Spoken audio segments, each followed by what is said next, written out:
हमको शिक्षक के बराबर समान कार्य समान वेतन दिया जाए, और जब तक ये नहीं होता है तब तक हम सरजमी पर बनी रहेंगे। सरकार निकम्मी हो चुकी है, हम लोगों की कोई बात नहीं सुन रही है। अगर बाबा जी कल भी नहीं सुनते तो हम परसों से रोड जाम करेंगे, लेकिन अब की बार प्रशासन को झुकना पड़ेगा। प्रयास कर रहे हैं, नहीं करेंगे तो अगले चुनाव में इनको समझाएंगे, तब तक नहीं हटेंगे, अपनी मांगों को मांगेंगे, अगले चुनाव में इनसे बदला लेंगे। बाबा जी को सोचना चाहिए, हमारे साथ सौतेला व्यवहार नहीं करना चाहिए, नहीं तो हमारे भी कभी दिन बहुरेंगे। निश्चित है हमारी बेरिया में बेर लगेगा, आज नहीं तो कल। बाबा जी हमेशा वहीं नहीं रहेंगे आसमान पे, उनको भी कभी ना कभी जमीन पे आना पड़ेगा। बाबा जी से करबद्ध हम लोग निवेदन करते हैं कि हमारी बातों को सुने और हमारी समस्या को हल करें। उत्तर प्रदेश के तमाम जो हैं शिक्षा मित्र वो आज अपनी मांगों को लेकर राजधानी लखनऊ पहुंचे हैं। इस समय हम मौजूद हैं बेसिक शिक्षा निदेशालय पर। आपको तस्वीर दिखाना चाहेंगे, यहाँ पर प्रदेश भर से हजारों की संख्या में जो शिक्षक मित्र हैं वो अपनी मांगों को लेकर प्रदर्शन कर रहे हैं, धरने पर बैठे हुए हैं। उनकी मांग है कि उन्हें नियमित किया जाए और साथ में जो मानदेय है, मानदेय की जगह उन्हें सहायक जो अध्यापक हैं उनकी तरह समान कार्य समान वेतन दिया जाए। हमारे साथ संघ के अध्यक्ष हैं, उनसे बातचीत करेंगे। मैम, आप लोग प्रदर्शन कर रहे हैं, क्या कुछ मांगे हैं जिसको लेकर आज यहाँ पे बैठे हैं? हम लोगों का है कि प्रशिक्षित वेतनमान, जैसे कि हम लोग बीटीसी प्रशिक्षण हैं, सब कुछ है, तो हमको शिक्षक के बराबर समान कार्य समान वेतन दिया जाए, और जब तक ये नहीं होता है तब तक हम सरजमी पर बनी रहेंगे लखनऊ की धरती पर। पहले भी आप लोग जो है धरना दिए हैं, आप लोगों को आश्वासन में मिला गया था कि आपको जो है समान कार्य समान वेतन दिया जाएगा, आपकी मांगे पूरी की जाएगी, लेकिन आपको कोई सुनवाई नहीं हुई। क्या लगता है कि इस बार आपकी सुनवाई होगी? आज 5 सितंबर है, हम इसी उम्मीद से आए हैं। उत्तर प्रदेश के आदरणीय लोकप्रिय मुख्यमंत्री जी को इस बात का मलाल होगा कि यदि हम पूरा कर दिए होते तो उत्तर प्रदेश का हमारा शिक्षा मित्र आज लखनऊ की दरी पर न बैठता। और मैं यही कहूंगी कि उत्तर प्रदेश के आदरणीय लोकप्रिय मुख्यमंत्री जी से कि मुख्यमंत्री जी, आप हमारे आदरणीय लोकप्रिय मुख्यमंत्री हो, आपकी चर्चाएं दूसरे देशों में भी होती हैं, तो आप उत्तर प्रदेश के शिक्षा मित्रों का जल्द से जल्द निराकरण करके कम से कम आप समान कार्य समान वेतन दे दीजिए, जिससे हमारा परिवार चल सके। धन्यवाद। आज शिक्षक दिवस है, आज शिक्षकों का सम्मान होता है, लेकिन आज आप लोग जो है प्रदर्शन कर रहे हैं। जी, तो यही चीज़ तो बता रही हूँ कि आज हमको वहाँ पर सम्मान मिलना चाहिए। अपने अपने राष्ट्रपति से मिल रहा है, हमारे बीएसएस से मिल रहा है, सबसे मिल रहा है, लेकिन उत्तर प्रदेश का शिक्षा मित्र लखनऊ पर आया है क्योंकि 10,000 रुपये में हम परिवार नहीं चला पा रहे हैं, बच्चों की फीस नहीं दे पा रहे हैं, माँ बाप की दवा नहीं हो पा रही है, खाने को एक वक्त चूल्हा जलता है, दूसरे टाइम जलता ही नहीं है, तो अब हम क्या करें घर में रहकर। तो इसीलिए हम लखनऊ की धरती पर आए हैं। 10,000 में गुजारा नहीं होता। सरकार हमारी मांगों पे, कभी मानदेय पे, कभी किसी मांग पे कोई ध्यान नहीं दे रही है। हम लोगों को प्रसूति अवकाश और भी सारी सुविधाएं अन्य कर्मचारियों की तरह नहीं दे रही है।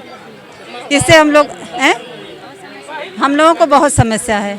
हम लोग ससुराल से मायके से ससुराल तक नहीं पहुंच पा रहे हैं, अपने फैमिली के साथ नहीं रह पा रहे हैं। इनकी ये व्यवस्था है, इससे हम लोग बहुत, सरकार निकम्मी हो चुकी है, हम लोगों की कोई बात नहीं सुन रही है। प्रयास कर रहे हैं, नहीं करेंगे तो अगले चुनाव में इनको समझाएंगे, तब तक नहीं हटेंगे, अपनी मांगों को मांगेंगे, अगले चुनाव में इनसे बदला लेंगे। जी, मैं मनसाराम मौर्य, जनपदीय महामंत्री अंबेडकर नगर। मैं यहाँ अनवरत धरना करने के उद्देश्य से आया हूँ अपने मित्रों के साथ, और मैं यहाँ तब तक जमा रहूँगा जब तक बाबा जी हमें कुछ यहाँ से दे नहीं देंगे, हमारी बातों को मान नहीं लेंगे, तब तक हम अपने साथियों के साथ यहाँ पर निदेशालय में जमे रहेंगे। अभी तो आज कम भीड़ है, कल से और ज़्यादा भीड़ होगी। अगर बाबा जी कल भी नहीं सुनते तो हम परसों से रोड जाम करेंगे, लेकिन अब की बार प्रशासन को झुकना पड़ेगा। यह आज शिक्षक दिवस है, आज शिक्षकों का सम्मान होना चाहिए, आपने बिल्कुल सत्य कहा, लेकिन हम शिक्षक होते हुए भी सम्मान के दर्जे को नहीं प्राप्त कर पा रहे हैं। यह हमें बहुत हार्दिक पीड़ा है, बाबा जी को समझना चाहिए। अब हम उम्र के इस पड़ाव पे पहुंच चुके हैं, हम कहाँ जाएं? 10,000 में हमारा गुजारा नहीं होता, हम अपने बीवी बच्चों को नहीं पढ़ा, बीवी का इलाज नहीं करवा पा रहे हैं, माँ बाप का इलाज नहीं करवा पा रहे हैं, बच्चों को नहीं पढ़ा पा रहे हैं। इस पीड़ा को बाबा जी को समझनी चाहिए। हमारे साथ सौतेला व्यवहार क्यों? एक हमारे बगल में बैठ करके 70,000 80,000 रुपया लेता है, मैं उसी बगल में बैठ करके 10,000 मात्र पाता हूँ, और तमाम अन्य सुविधाओं से मैं वंचित हूँ। और मैं आपको बता दूँ कि उनका वेतन इतना ज़्यादा है, इसके बाद उनको कैशलेस चिकित्सीय सुविधा और सारी सुविधाएं हैं। हम बता दें, अभी हमको मई में हार्ट अटैक आया था, मात्र मैं 10,000 पाता हूं। किस तरह से मैंने अपना इलाज करवाया वो मैं जानता हूं। बाबा जी को सोचना चाहिए, हमारे साथ सौतेला व्यवहार नहीं करना चाहिए, नहीं तो हमारे भी कभी दिन बहुरेंगे। निश्चित है हमारी बेरिया में बेर लगेगा, आज नहीं तो कल। बाबा जी हमेशा वहीं नहीं रहेंगे आसमान पे, उनको भी कभी ना कभी जमीन पे आना पड़ेगा। मैं उनसे करबद्ध निवेदन करता हूं बाबा जी से, माननीय मुख्यमंत्री जी से, कि हम लोगों की आवाज़ को सुने और हमें उचित सम्मान दें आज शिक्षक दिवस के दिवस में, और हम हंसी खुशी अपने घर जाएं अपने साथियों के साथ। हमें बहुत सारी समस्याएं, हमें एक महिला हैं, हमारे बच्चे हैं और महंगाई दिन प्रतिदिन बढ़ती जा रही है। आज 7 साल हो गया, महंगाई के हिसाब से मेरा कोई मानदेय नहीं बढ़ा हुआ है और जिससे हमें इतनी प्रॉब्लम हो रही, मेरे बच्चों की पढ़ाई नहीं चल पा रही है, हमारा इलाज नहीं चल रहा, हम बीमार हो जाते हैं, हमें छुट्टी भी नहीं मिल पाती है। हम बराबर वहाँ विद्यालय में जाते हैं, बराबर सबके मतलब एक साथ हम काम करते हैं, सारा काम हमारा वही है, लेकिन हमें सम्मान वही नहीं, हमारा पैसा वो नहीं है जो होना चाहिए हमें, वो हमें नहीं मिल पा रहा है। इसलिए बाबा जी से करबद्ध हम लोग निवेदन करते हैं कि हमारी बातों को सुने और हमारी समस्या को हल करें, और हम लोग तब तक यहाँ से नहीं हटेंगे जब तक हमारी समस्या को बाबा जी सुन नहीं लेते हैं। समस्याएं बहुत हैं, मतलब हम लोग वाकई अगर बीमार हो जाते हैं तो बहुत परेशानी होती है कि हम लोग दवा इलाज करने के लिए भी सोचते हैं कि नहीं, हम लोग के पास कल के लिए नहीं बचेगा पैसा, कैसे हम लोग घर चला रहे हैं। और हमारे कुछ मैं भी हूँ, थोड़ा सा मेरा विजुअली प्रॉब्लम है, हम कितनी दिक्कत से हम पढ़ा रहे हैं निकाल रहे हैं। मेरी भी आँख का चेकअप चलता है, बहुत इलाज पैसा खर्च होता है। उसी तरह मेरे कितने भाई ऐसे दिव्यांग हैं, उनकी भी कितनी परेशानी है, वो दूसरा काम नहीं कर सकते। मैं चाहती हूँ कि मैं भी पार्ट टाइम चलो कोचिंग पढ़ा दूँ, ट्यूशन पढ़ा दूँ, कुछ तो इनकम हो, लेकिन वो मैं नहीं कर पा रही हूँ। बहुत प्रॉब्लम्स हैं। और हम नहीं, मेरे जो साथी पुरुष हैं उनके लिए बहुत बड़ी समस्या है। हम तो महिलाएं हैं, चलो हमारे घर में पुरुष कमा ले रहा है थोड़ा बहुत, हम भी कमा ले रहे हैं, लेकिन जो पुरुष हैं उनका घर वो सिर्फ वो अकेला चलाने वाला है। तो मांग तो यही है कि हम लोगों को नियमित किया जाए और हम लोगों की CL 14 ही हम लोगों को मिले, और जो उनको और भी सुविधाएं, मेडिकल की सुविधाएं, वो भी हमें दी जाएं। हमें मेडिकल सुविधाएं मिलनी चाहिए। बाकी हमारी और बहन और भाइयों ने भी और मांगे बताई हैं, तो मैं भी यही हूँ कि मेरी भी मांगे, हम लोगों की सभी की मांगे पूरी की जाए। हम लोगों को नियमित वेतनमान चाहिए। 20 वर्ष हम लोग काम कर रहे हैं और हम लोगों को 10,000 दिया जा रहा है, बच्चों का पेट नहीं भर रहा है। प्रदर्शन कई बार हुआ, लेकिन सरकार सुन नहीं रही है किसी की। सरकार भूखों मार रही हम लोगों को बस। मैं रामवीर माथुर, डिस्ट्रिक्ट पीलीभीत, ब्लॉक बिलसंडा से रामवीर माथुर ब्लॉक अध्यक्ष शिक्षा मित्र हूँ मैं। सर, मैं 20 वर्षों से लगातार बेस शिक्षा में काम कर रहा हूँ, लेकिन आज हम उस गांव के सबसे होनहार, जिसमें हमारे सबसे अच्छे अंक थे, उसमें हमें चुना गया था बीजेपी की सरकार में। और उसके बाद समाजवादी पार्टी सरकार ने हम लोगों को नियमित किया। फिर बीजेपी की सरकार आई, उन्होंने सुप्रीम कोर्ट के माध्यम से हमें कुछ कमियां निकालकर हमको बाहर कर दिया, और हम लोगों को आज 2017 से लगातार 10,000 रुपये मानदेय पे रख रही है, जिसमें हम लोगों को बीवी बच्चों और बच्चों की पढ़ाई, और आज हमारे बच्चे भी बड़े हो गए, जिनकी शादी और पढ़ाई के लिए हम लोग परेशान हैं। हम लोगों का परिवार पालन पोषण होना बड़ा मुश्किल हो रहा है। हम सरकार से बार बार धरना प्रदर्शन के माध्यम से मांग कर रहे हैं, और सरकार हमारा एक भी पैसा आज तक नहीं बढ़ा रही है। आज हम फिर यहाँ पर निदेशालय पर आए हैं, सरकार से उम्मीद करते हुए कि हम लोगों को समान कार्य समान वेतन दे, जिससे कि हम लोग भी आज 20 वर्षों से अनुभव रखते हुए सारे कार्य वो कार्य करा रही है जो आम टीचर लोग करते हैं, चाहे वो इसका BLO का कार्य हो, चुनाव का कार्य हो, चाहे वो शिक्षण कार्य हो। 1 से कक्षा 5 तक सारा शिक्षण कराते हैं हम लोग हैं, लेकिन हम लोगों को 10,000 रुपये, उसके अलावा एक भी कोई 11 माह का मानदेय देती है, और 1 महीने का मानदेय जून का भी देती नहीं हम लोगों को। हम लोगों के सामने परिवार का पूरा बहुत सारी समस्याएं हैं। हम आपके मीडिया के माध्यम से सरकार को कहना चाह रहे हैं कि हमारी महंगाई को देखते हुए आज हमारी जो समस्याएं हैं उनको सुने सरकार। धन्यवाद। जो हमारी भारत सरकार है, आज शिक्षा मित्र, पूरे प्रदेश का शिक्षा मित्र इतना कुंठित, इतना गरीब, इतना हताश और इतनी निराशा में है कि जीना उसका दुर्लभ हो गया है। कारण लड़कियां जुआन होगी, उनकी शादी के लिए पैसे चाहिए, बच्चे बड़ी बड़ी क्लासों में जा लिए, उनके पढ़ाने के लिए पैसे चाहिए। हमारे माननीय बेसिक शिक्षा मंत्री श्री संदीप कुमार जी का ये कहना है शिक्षा मित्रों के लिए कि जब हमारी सरकार आई थी, हमारी सरकार ने शिक्षा मित्र का मानदेय 3 गुना अर्थात 10,000 रुपये कर दिया था। सरकार 3 गुना आप कर दो, 5 साल में 3 गुणे का हिसाब तो 30,000 रुपये बट्टे हैं, और आधी योजना है जाली 45,000 रुपये मानदेय बट्टे हैं।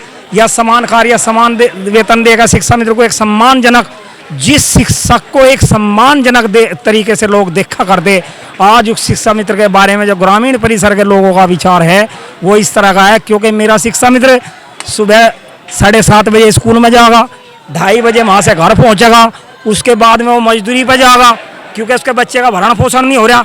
वो या तो ईंट बंधा किसी किसान का, या किसी के कोई पकोड़े बेच रहा, कोई किसी राज के पास में लग रहा।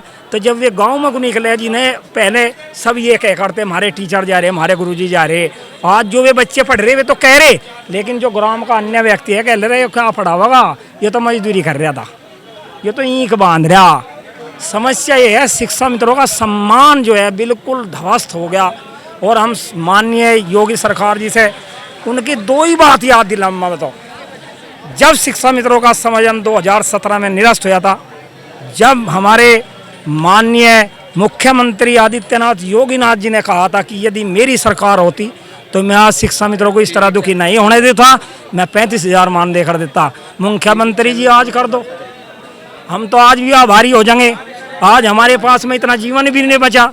कोई भी शिक्षा मित्र अब लगभग 45 साल से ऊपर की आयु में है और इस तरह का जीवन यापन कर रहा है जो कोई भी तब आज बेसिक शिक्षा विभाग का सबसे छोटा कर्मचारी शिक्षा मित्र है और सबसे ज्यादा कार्य हेड मास्टर के और शिक्षक के जो कार्य है वो हमारे शिक्षा मित्र कर रहे। हमारी मांग यही है, सरकार या तो अध्यादेश लाकर शिक्षा मित्रों का समायोजन करे, या जो टेट पास शिक्षा मित्र 56,000 है जो एनसीईआरटी की सभी गाइडलाइनों को पूरे करें। सबसे पहले उसे नियुक्ति दीजिए, उसके बाद में समान कार्य समान वेतन दीजिए। सरकार क्या नहीं दे सकती? सरकार तो माई बाप है, हम तो प्रजा हैं, हाथ जोड़ कर मांग रहे। मैं कह रहा हूँ मेरे शिक्षा मित्रों का समान कार्य समान वेतन देगा ना जीवन दान दे। 8,500 शिक्षा मित्र पूरे प्रदेश में अपने आप मृत्यु को गले लगा लिया।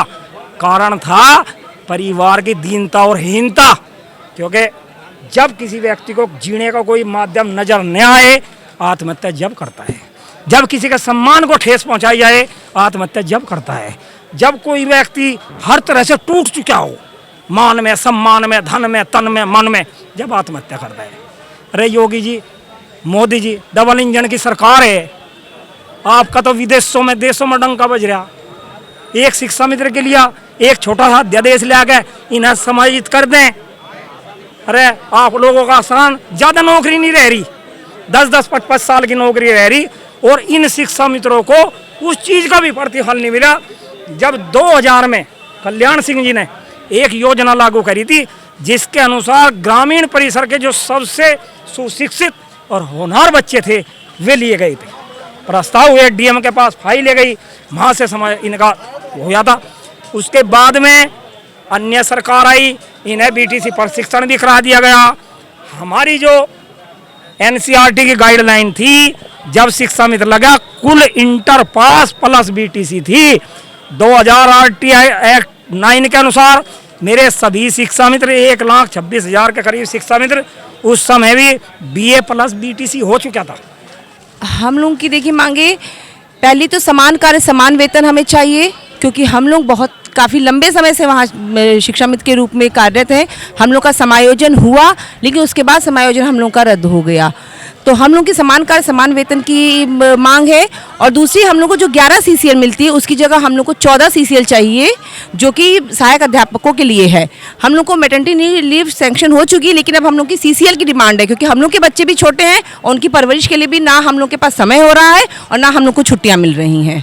तो उसकी भी हम लोग की डिमांड है कि उन्हें हम लोग को सीसीएल मिला जाए।